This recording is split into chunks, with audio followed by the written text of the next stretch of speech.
अपनी क्लास का सबसे होशियार बच्चा था। उसको हमेशा फर्स्ट रैंक मिलता था।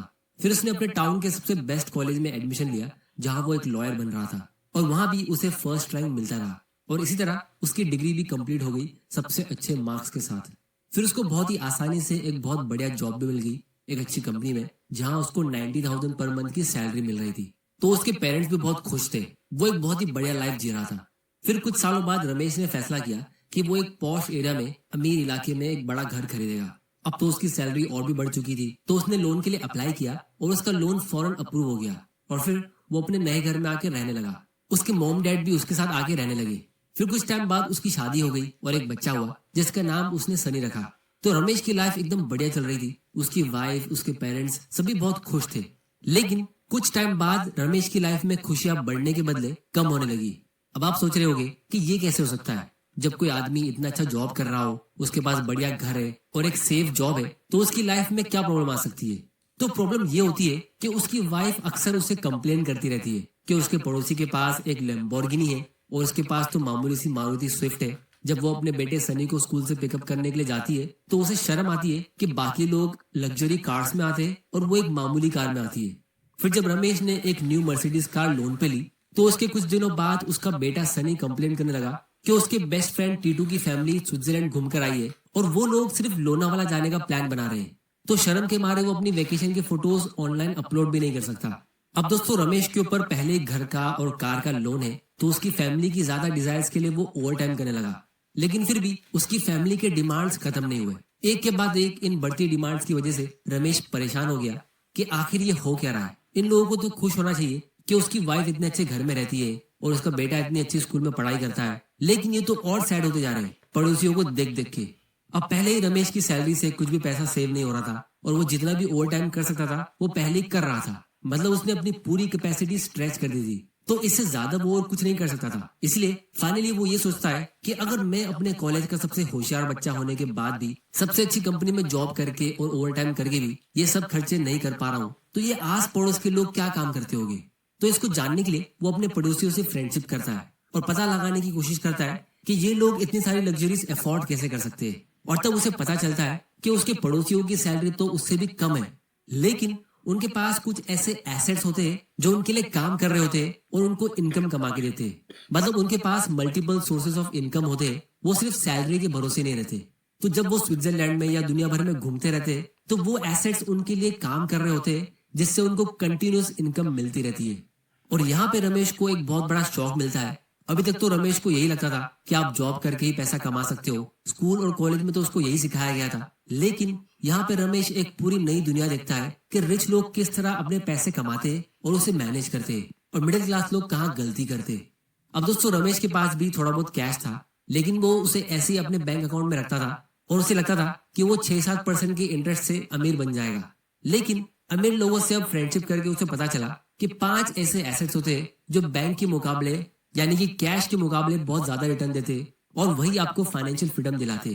तो दोस्तों, आज हम इन्हीं 5 एसेट्स को समझेंगे जिनमें आपको इन्वेस्ट करना है। अगर आपके पास सिर्फ 5,000 रुपया भी है, तो भी आप इन 5 एसेट्स में इन्वेस्ट कर सकते हो। तो सबसे पहले रमेश पता लगाता है कि ऐसे कौन से एसेट्स रिच लोगों के पास है जिनमें उसे इन्वेस्ट करना है। तो उसके लिए वो अपने एक पड़ोसी से दोस्ती करता है जिसका नाम रॉकी होता है। अब रॉकी एक यंग सेल्फ मेड मिलियनर है जिसके पास बहुत सारे एसेट्स है। वो अक्सर रिलैक्स करता हुआ, बुक्स रीड करता हुआ पार्क में नजर आता है।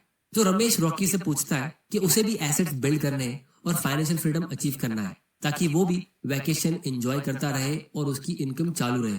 तो उसके लिए रॉकी उसे कहता है कि देख भाई, मैं तेरी हेल्प जरूर करूंगा, लेकिन मैं आज शाम की फ्लाइट से एक बहुत ही इंपॉर्टेंट मीटिंग के लिए जा रहा हूँ और मैं नेक्स्ट वीक रिटर्न आऊंगा। तो तब तक तुम अपना फाउंडेशन बिल्ड करो, जिसके लिए मैं तुम्हें 3 बुक सजेस्ट करूंगा। तुम उसे फौरन बाय करके रीड करना शुरू कर दो। जब मैं रिटर्न आऊंगा तो तुम मुझे बताना तुमने उससे क्या सीखा। तो 3 बुक्स जो रॉकी सजेस्ट करता है वो होती है Poor Charlie's Almanack, Psychology of Money और Berkshire Hathaway letter to shareholders. तो रमेश फौरन अपने घर जाता है और लैपटॉप से उन तीनों बुक्स को अपने कार्ट में ऐड करता है और उसे ऑनलाइन ऑर्डर करता है। लेकिन चेकआउट पे जब वो इन तीनों बुक्स का प्राइस देखता है तो वो रुक जाता है और सोचने लगता है कि इतनी महंगी बुक्स खरीदने की क्या जरूरत है, ये तो फालतू का खर्चा लगता है। मैं इनकी पीडीएफ रीड करके काम चला लेता हूँ। और इसीलिए वो उन बुक्स को ऐसे अपने कार्ट में छोड़ देता है और यहाँ वहां टाइम स्पेंड कर लेता है और बुक रीड नहीं कर पाता है।